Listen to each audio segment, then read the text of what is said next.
तो स्टूडेंट्स आज हम नेक्स्ट चैप्टर शुरू कर रहे हैं केमिस्ट्री का। आपका पहला chapter that is matter in our surroundings. तो मैटर इन आवर सराउंडिंग, इसमें हम सबसे पहले हम मैटर की डेफिनेशन देखेंगे, फिर हम मैटर की फिजिकल प्रॉपर्टीज़ क्या क्या होती है हम उसके बारे में डिस्कस करेंगे।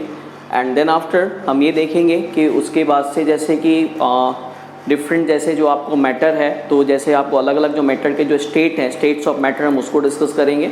और जितने भी स्टेट्स ऑफ मैटर हैं उनकी क्या क्या कैरेक्टरिस्टिक्स हैं, हम इन सब चीज़ों के बारे में यहाँ पे हम डिस्कस करेंगे। तो सबसे पहले हम बात करते हैं मैटर की। मैटर, तो मैटर को हम डिफाइन करते हैं anything which has some mass and which occupies some space. वैसी कोई भी चीज़ जिसका कुछ अपना एक पर्टिकुलर मास होगा और जो कुछ स्पेस ऑक्यूपाई करेगा उसको हम मैटर बोल सकते हैं। अकॉर्डिंग टू दिस डेफिनेशन, इस डेफिनेशन के accordingly everything around us is a matter.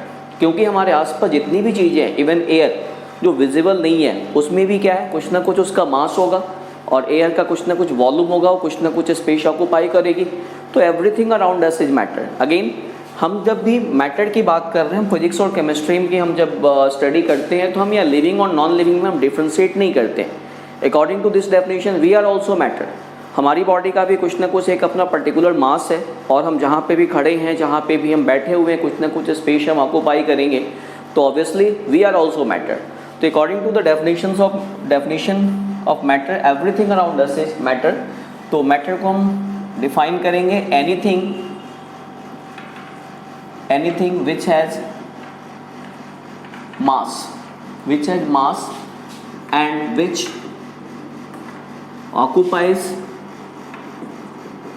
occupies some space, और जो कुछ ना कुछ स्पेस लेगी, that is matter, is called matter। तो ऐसी कोई भी चीज़ जिसमें कुछ ना कुछ मास हो और जो स्पेस ऑक्यूपाई करे उसको मैटर बोलेंगे। And according to this definition everything around us is matter. Now अब मैटर की कुछ अपनी फिजिकल कैरेक्टरिस्टिक्स होती है, मैटर की कुछ अपनी फिजिकल प्रॉपर्टीज होती है, फिजिकल नेचर हम देखें मैटर की। तो फिजिकल नेचर ऑफ मैटर क्या क्या है हमारे पास? Physical nature of matter.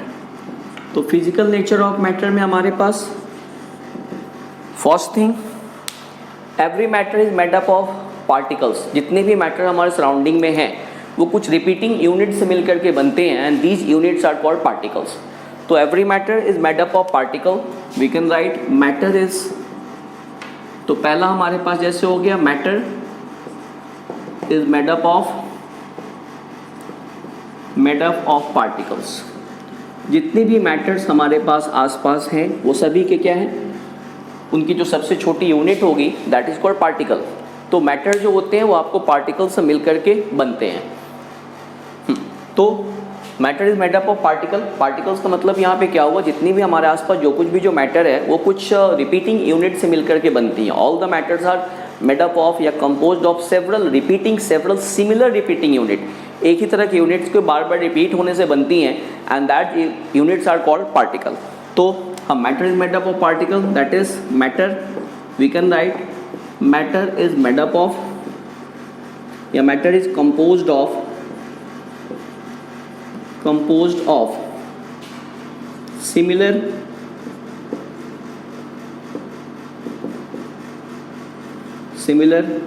repeating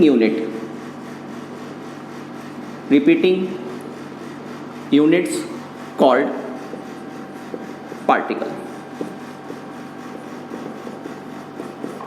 matter जो है वो छोटी छोटी यूनिट से मिलकर के बनी है। जो यूनिट एक ही तरह की यूनिट है, एक पर्टिकुलर मैटर में सारी यूनिट जो होंगी एक ही तरह की होंगी, वो बार बार अपने को रिपीट करेंगी और उसको हम बोलते हैं particle. Now the next property is that the particles of matter have space between them. Matter जिस पार्टिकल से मिलकर के बनी है उन पार्टिकल्स के बीच बीच में क्या होगा, उनके पार्टिकल के बीच बीच में स्पेस होगा, स्पेस बिटवीन देम। तो सेकेंड प्रॉपर्टी मैटर की that is particles of matter have space between them। For example आप इमेजिन करो हमारे पास, हमने क्या किया, हमारे पास एक ग्लास ऑफ वाटर है, हमारे पास एक वाटर है, glass water glass of water या बीकर में हमने वाटर लिया हुआ है, इसमें मान लो वाटर का जो लेवल है, लेवल ऑफ वाटर, यहाँ तक इसमें वाटर भरा हुआ है, ये लेवल हो गया वाटर का। अब क्या करते हैं हम, एक दूसरा water itself is a matter, water भी एक तरह का मैटर हो गया। अब हम क्या कर रहे हैं कि हम इसमें थोड़ा सा कोई दूसरी चीज़, मान लो हमने इसमें 1 चम्मच शुगर या 1 चम्मच सॉल्ट हमने डिज़ोल्व कर दिया। मैंने इसमें क्या किया, मैंने इसमें 1 चम्मच NaCl सॉल्ट डिज़ोल्व कर दिया, सॉल्ट डाल दिया। अब क्या होगा, 1 चम्मच 2 चम्मच सॉल्ट डालने पे इसका लेवल जो है, इसका लेवल जो है वो ऊपर नहीं उठेगा। इट मीन्स कि इसमें क्या था कि वाटर के जो पार्टिकल्स हैं इनके बीच बीच में स्पेस है, और उस स्पेस में अगर मान लो ये आपका NaCl है, उस स्पेस में जिसको मैं रेड कलर से दिखा रहा हूँ, उस स्पेस के बीच बीच में जो नमक के जो पार्टिकल है, सोडियम क्लोराइड के जो पार्टिकल है, बीच बीच में एडजस्ट हो जाते हैं, इसलिए इसका लेवल ऊपर नहीं बढ़ा। तो अगर मैटर के जो पार्टिकल्स हैं उनके बीच बीच में स्पेस नहीं होता, तो जैसे ही हमने थोड़ा सा इसमें सॉल्ट मिलाया, शुगर मिलाया, वाटर का लेवल ऊपर आ जाता। आप इस बात को एक और एग्जांपल से समझिए। इमेजिन कीजिए हमारे पास एक बीकर है और इस बीकर में कुछ हमने कंकड़ पत्थर वगैरह डाले हुए हैं, कुछ हमने कंकड़ पत्थर ऐसे इसमें डाला हुआ है, ठीक है, यहाँ तक इसमें कंकड़ पत्थर बड़े हुए हैं, कुछ पीसेज ऑफ स्टोन्स हैं। आप क्या करते हैं, आप इसमें रेत डाल रहे हैं, ऊपर से आप इसमें रेत डाल रहे हैं। रेत क्या होगी, बीच बीच में इसमें जो स्पेस है, बीच बीच में जो रेत के जो पार्टिकल हैं, जो सैंड के पार्टिकल हैं, इस बीच बीच में एडजस्ट हो जाएंगे। जस्ट लाइक जैसे यहाँ पे क्या हुआ, जो वाटर के पार्टिकल्स थे, वाटर के पार्टिकल्स के बीच बीच में नमक के पार्टिकल एडजस्ट हो गए। यहाँ पे भी क्या हुआ, जो रेत, जो हमने कंकड़ पत्थर या स्टोन्स लिए थे, उस पर हमने ऊपर से रेत डाला, लेवल ऊपर यहीं तक है, और ये बीच बीच में एडजस्ट हो गए। तो इससे ये पता चलता है कि मैटर, पहली प्रॉपर्टी कि matter is made up of particles, and the second thing is particles of matter have space between them. Matter के जो पार्टिकल्स होते हैं उनके बीच में स्पेस होता है।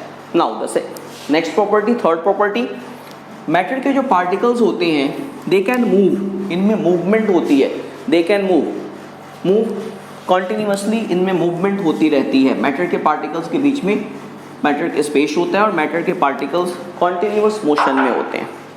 तो third, particles of matter are in continuous motion. Motion different factor से रिस्ट्रिक्टेड हो जाती है, जिसकी वजह से जो एक सॉलिड है उसका शेप नहीं चेंज होता, बट उनकी एक नेचुरल प्रॉपर्टी हुई कि जो मैटर के जो पार्टिकल्स होते हैं वो फिर क्या करते हैं, मूव करते रहते हैं। मूव करते रहेंगे कैसे, जैसे हम इसको, इस बात को मतलब कैसे प्रूव कर सकते हैं। इमेजिन करो हमारे पास एक ग्लास ऑफ वाटर है, हमारे पास अगेन एक ग्लास ऑफ वाटर है, और इसमें हमने क्या किया, इसमें हमने थोड़ा सा इंक डाल दिया, अनडिस्टर्ब पोजीशन, हम इसको मूव करने नहीं जा रहे, अनडिस्टर्ब पोजीशंस पे, और मैंने इसमें थोड़ा सा इंक डाल दिया। मान लो मैंने इसमें एक रेड इंक 1-2 ड्रॉप डाल दी, और आप इसको अनडिस्टर्ब पोजीशन पे छोड़ देते हैं। देन व्हाट विल हैपन, धीरे धीरे आप देखेंगे कि ये जो रेड कलर की जो इंक है वो पूरे वाटर में फैलती जाती है। क्यों ऐसा हुआ, बिकॉज इंक के जो पार्टिकल थे they are in continuous motion, और वो फिर इस वजह से हमें जो हमने 1-2 ड्रॉप्स जो इंक डाली थी वो धीरे धीरे पूरे वाटर में के अंदर, पूरे लिक्विड के अंदर फैल गया। आप इसको, अब फिर ये जो मोशन है, this motion is due to the kinetic energy, क्योंकि जो मैटर के जो पार्टिकल्स हैं उनमें काइनेटिक एनर्जी होती है, और इन काइनेटिक एनर्जी की वजह से पार्टिकल में मूवमेंट होती है। अब ये काइनेटिक एनर्जी टेम्परेचर पर डिपेंड करती है। जैसे मान लो मैं एक और एग्जांपल लेता हूँ, मैंने कॉपर सल्फेट ले लिया और हमने 2 वेसल्स लिए, 2 वेसल या 2 ग्लास ऑफ वाटर ले लिया। इसमें क्या है हमारे पास, इसमें हमारे पास हॉट वाटर है, इसमें हमारे पास हॉट वाटर है, हॉट वाटर, और दूसरे में हमने क्या किया, कोल्ड वाटर ले लिया, नॉर्मल वाटर ले लिया हमने, कोल्ड वाटर। दोनों में हमने कॉपर सल्फेट के कुछ पार्टिकल्स, कुछ इसमें क्रिस्टल्स इसमें डाल दिए। कॉपर सल्फेट हमने इसमें डाल दिया, दोनों में ही कॉपर सल्फेट, इसमें भी डाल दिया, इसमें भी डाल दिया। अब क्या होगा, हॉट वाटर में तेज़ी से फैलेगा, जबकि यहाँ पे उतनी तेज़ी से डिजॉल्व नहीं होगा। क्यों? बिकॉज टेम्परेचर बढ़ने की वजह से पार्टिकल जो होते हैं हीट एनर्जी गेन करते हैं और ये हीट एनर्जी उनकी काइनेटिक एनर्जी को इम्प्रूव कर देती है, उनकी काइनेटिक एनर्जी बढ़ जाती है। इस वजह से यहाँ पे तेज़ी से डिजॉल्व होने लगा। आपने घर में देखा होगा, हम जब कोई सॉल्यूशन बनाते हैं, मान लो जैसे हमें नमक डिजॉल्व करना है, वाटर या जैसे शुगर डिजॉल्व करना है, तो गर्म पानी में वो आपको जल्दी डिजॉल्व हो जाता है, जबकि ठंडे पानी में डिजॉल्व होने में टाइम लेता है। रीज़न वहाँ पे भी वही है कि पार्टिकल्स, नो डाउट पार्टिकल्स में काइनेटिक एनर्जी है, बट तो काइनेटिक एनर्जी कुछ रीजन्स की, चूँकि मैटर के पार्टिकल के बीच में फोर्स ऑफ अट्रैक्शंस भी है, उस वजह से वो काइनेटिक एनर्जी रिस्ट्रिक्टेड होती है। जैसे उनको मौका मिलता है फिर वो अपने काइनेटिक एनर्जी को करते हैं, लेकिन जैसे ही उनको टेम्परेचर मिलेगा, यानी तो क्या करेगा, हाई टेम्परेचर पे हीट एनर्जी वो गेन करेंगे और हीट एनर्जी गेन होने की वजह से काइनेटिक एनर्जी उनकी बढ़ जाएगी और वो तेज़ी से फैलना शुरू कर देगा। तो यहाँ पे कॉपर सल्फेट तेज़ी से डिजॉल्व होगा, यहाँ पे उतनी तेज़ी से डिजॉल्व नहीं होगा, बिकॉज इस कंडीशन पे जो कॉपर सल्फेट के जो पार्टिकल्स हैं उनकी काइनेटिक एनर्जी ज़्यादा होगी। तो पहली चीज़ हमने ये डिस्कस की कि जो मैटर जो होती है, matter is made up of repeating unit that is called particles. दूसरा हमने देखा particles of matter have space between them, और तीसरी property particles of matter are in continuous motion, particle जो है वो कॉन्टिन्यूअस मोशन में। नाउ द नेक्स्ट थिंग, अब अगर पार्टिकल कॉन्टिन्यूअस मोशन में है, जैसे मेरे हाथ में ये बोर्ड मार्कर है, ये भी क्या पार्टिकल से मिलकर के बना हुआ है, और अगर ये पार्टिकल कॉन्टिन्यूअस मोशन में है फिर तो पार्टिकल इधर उधर बिखर जाने चाहिए, ये सॉलिड के स्टेट में तो रहेगा ही नहीं। तो बट ऐसा नहीं होता है। रीज़न इज दैट कि पार्टिकल्स के बीच में आपस में फोर्स ऑफ अट्रैक्शंस भी होती है, पार्टिकल के बीच में फोर्स ऑफ अट्रैक्शन होती है, और इस फोर्स ऑफ अट्रैक्शन की वजह से मैटर जो होती है वो अपने शेप को गेन किए हुए रहती है। ठीक है, that is intermolecular force of attraction, molecule के बीच में फोर्स ऑफ अट्रैक्शन होगी जिसकी वजह से तो particles of matter, fourth property, the particles of matter have force of attraction, force of attraction between them, यानी पार्टिकल जो भी है वो अपने एक दूसरे को एक पर्टिकुलर फोर्स के साथ अट्रैक्ट करते हैं। जैसे मान लो अगर ये मैटर के पार्टिकल्स हैं, डिफरेंट पार्टिकल मैं यहाँ पे शो कर रहा हूँ, तो सारे एक दूसरे को एक पर्टिकुलर फोर्स के साथ अट्रैक्ट करेंगे। ये इसको अट्रैक्ट कर रहा है, ये इसको अट्रैक्ट कर रहा है, ये इसको अट्रैक्ट कर रहा है, ये इसको अट्रैक्ट कर रहा है, इसको अट्रैक्ट कर रहा है, इसको अट्रैक्ट कर रहा है, और इस अट्रैक्शंस की वजह से इनकी एक पर्टिकुलर शेप बनी रहती है। हाँ, अट्रैक्शन की मैग्नीट्यूड के अकॉर्डिंगली शेप जो फिजिकल स्टेट होगा चेंज होगा। अट्रैक्शन काफ़ी ज़्यादा हो then they remain in the state of solid, force of attraction थोड़ा कम हुआ तो शेप चेंज हो जाएगी, लिक्विड में आ जाएंगे। फोर्स ऑफ अट्रैक्शन काफ़ी कम हो गया then they are in the form of gases, तो हम आगे डिस्कस करेंगे। नाउ द नेक्स्ट प्रॉपर्टी कि पार्टिकल्स जो होते हैं, particles are very very small. हम इमेजिन नहीं कर सकते कि पार्टिकल जो है वो कितने छोटे हो सकते हैं। तो next, particles of matter are very very small, particles of matter are very very small.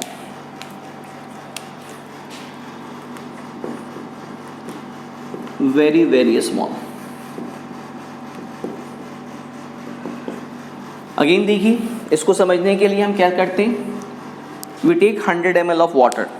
हम 100 ml वाटर लेते हैं, एक बीकर में हमने 100 ml वाटर ले लिया, 100 ml वाटर।